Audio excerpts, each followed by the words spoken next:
Bom dia, boa tarde, boa noite, galera. Meu nome é Vitor Hugo e esse aqui é o canal do Guará. Sejam todos bem-vindos a mais um vídeo. E hoje o Fluminense recebe o Cerro Porteño na sua casa para poder garantir a sua classificação para o mata-mata da Libertadores da América de 2024. E tudo o que você precisa saber sobre o confronto entre as duas equipes na noite de hoje no Maracanã está aqui nesse vídeo.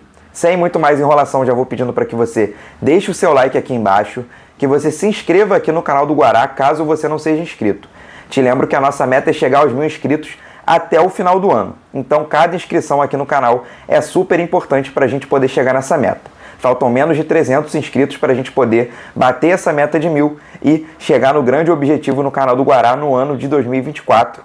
Conto com a ajuda e a colaboração de cada um de vocês para a gente poder chegar cada vez mais perto dessa meta. Agora sim, vamos rodar a vinheta do canal e começar o vídeo.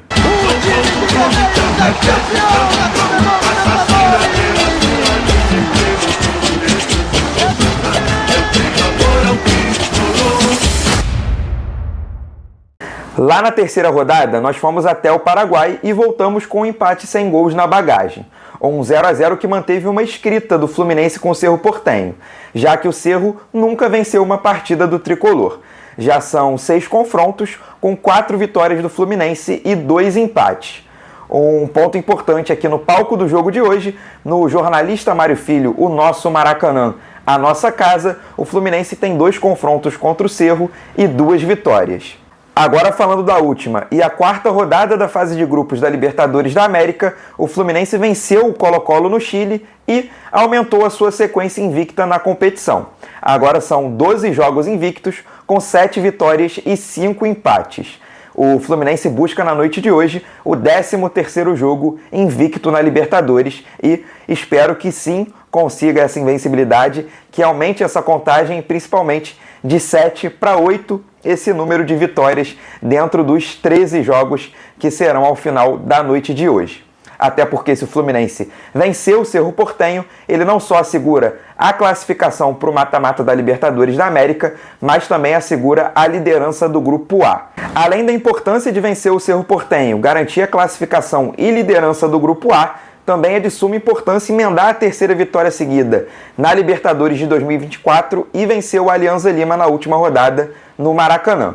Porque aí o Fluminense vai poder olhar para o mata-mata e vislumbrar jogar mais jogos no Maracanã, na sua casa durante o mata-mata. Não só jogar, obviamente, mas também decidir esses jogos na sua casa, o que é de suma importância para um time que quer avançar e o time do Fluminense que é muito forte nos seus domínios. Agora sim, começando a falar sobre o jogo de hoje, o Cerro tem uma missão muito bem definida, que é voltar ao Paraguai com um pontinho na sua bagagem. O Cerro Porteño tem um confronto direto contra o Colo-Colo na última rodada e pensa e quer vencer esse confronto, porque vai ser uma espécie de um mata-mata antecipado.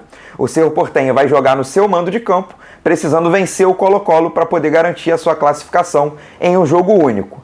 A escalação do Cerro Porteño está aparecendo na sua tela e o treinador Manolo Jiménez tem apenas uma preocupação para poder buscar esse pontinho no jogo de hoje. Deve manter quase todos os titulares que enfrentaram o Fluminense lá no Paraguai, em La Nueva Ola. A única mudança deve ser a saída do meio-campista Fabrício Peralta e a entrada do Jorge Morel. E é importante a gente ficar de olho no volante Pires da Mota, o ex-jogador do Flamengo, um ex-rival nosso e que foi muito bem no Paraguai. Em La Nueva Ola foi o melhor jogador não só do Cerro Porteño, mas da partida dentro de campo. Ameaçou a meta do Fábio por 2 vezes e foi muito bem nos combates no meio de campo. Então, olho nele. Ontem tiveram protestos no CT Carlos Castilho, onde a principal reivindicação dos torcedores que foram lá protestar eram, na verdade, contestar as improvisações do time do Fernando Diniz. Improvisações essas que devem continuar na noite de hoje, porque o Fernando Diniz vai manter o Marquinhos na lateral direita. Por mais que tenha testado 2 formações, o ponta vai seguir improvisado como lateral. Um outro ponto importante de ser dito é que o Keno vai continuar como titular. O jogador voltou de lesão contra o São Paulo no meio de semana, fez uma boa partida, foi o autor do gol do Fluminense no jogo e vai como prêmio ser mantido pelo Fernando Diniz na equipe titular para a noite de hoje. Como eu disse, o Fernando Diniz testou 2 formações diferentes para a noite de hoje, porque o Felipe Melo está suspenso por conta do 3º cartão amarelo e o Manuel está lesionado. Saiu no jogo contra o São Paulo logo no intervalo, após sofrer uma lesão que causou toda aquela polêmica entre Fernando Diniz e Luciano, e também está fora do jogo de hoje.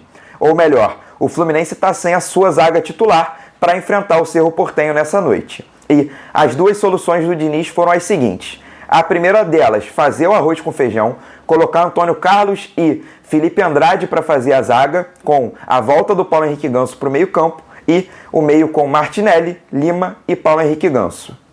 A outra opção do Fernando Diniz é improvisar o volante Martinelli como zagueiro, como fez em algumas ocasiões nessa temporada, e colocar o Felipe Andrade ou o Antônio Carlos como dupla do volante Martinelli. No lugar do Martinelli no meio-campo, entra o volante Alexander, que fez um baita de um jogo contra o São Paulo, foi o melhor jogador do Fluminense dentro de campo e ganharia essa vaga com méritos, compondo o meio de campo com o Lima e o Paulo Henrique Ganso. Hoje a bola rola no estádio Jornalista Mário Filho, na nossa casa, no Maracanã, às 7 horas da noite. Você, tricolor, que está em dúvida, não sabe se vai ou não no confronto de hoje, faça a sua parte, vista a camisa do Fluminense, compre ingresso e vá para o Maracanã.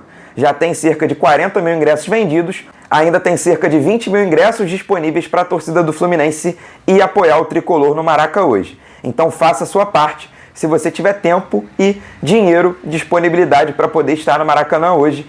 Eu sei e entendo que o horário das 7 é bem ruim, principalmente para quem trabalha. Eu, por exemplo, não vou poder estar presente no Maracanã hoje por conta do horário.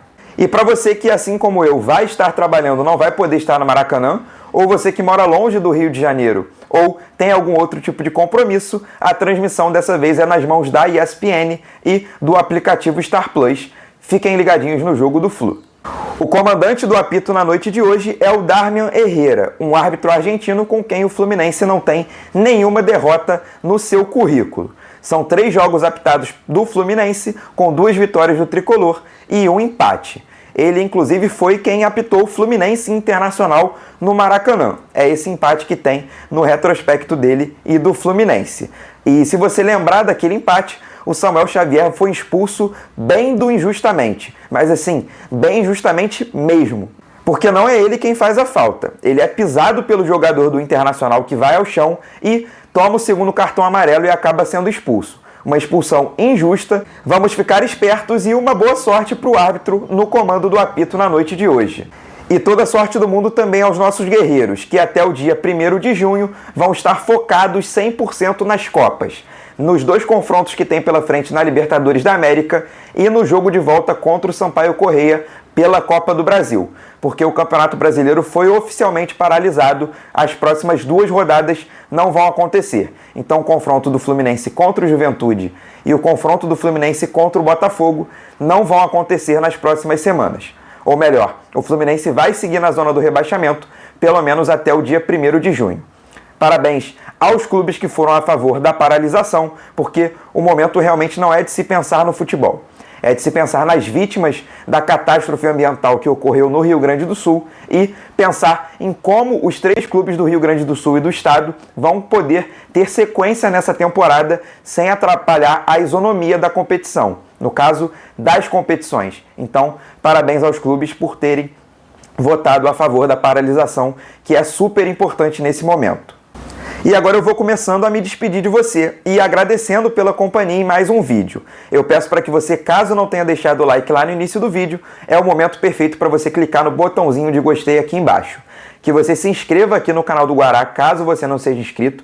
Te lembro e reforço mais uma vez, a nossa meta é chegar aos 1000 inscritos até o final do ano, então toda inscrição é super bem-vinda. E caso você seja inscrito aqui no canal do Guará e queira me ajudar, compartilhe esse vídeo nos grupos de WhatsApp, nos grupos de Fluminense, no grupo da pelada de final de semana, naquele grupo do futebolzinho, também, claro, para os seus amigos tricolores, para aquele amigo tricolor bem enjoado e para os rivais que vão estar de secador ligado nessa noite, secando o Fluminense contra o Cerro Porteño. Espalhe esse link para todo mundo, para o canal do Guará ganhar cada vez mais novos inscritos e termos novos amigos aqui chegando. E, claro, não deixe de comentar aqui no vídeo. A aba de comentários aqui do canal do Guará sempre está aberta para a gente poder debater. Se vocês concordam com o protesto que ocorreu ontem no centro de treinamento do Fluminense, se vocês concordam com as prováveis escalações do Fernando Diniz e, claro, o que você espera para o Fluminense na noite de hoje. Se você acha que o Cerro vai dar trabalho como deu no Paraguai ou que vai ser um passeio no parque para o nosso tricolor e que a gente vai ter uma vitória tranquila finalmente. Enfim, um encontro marcado eu já deixo com vocês amanhã para a nossa análise tática do confronto entre Fluminense e Cerro Porteño. Então, um grande abraço para você e até amanhã.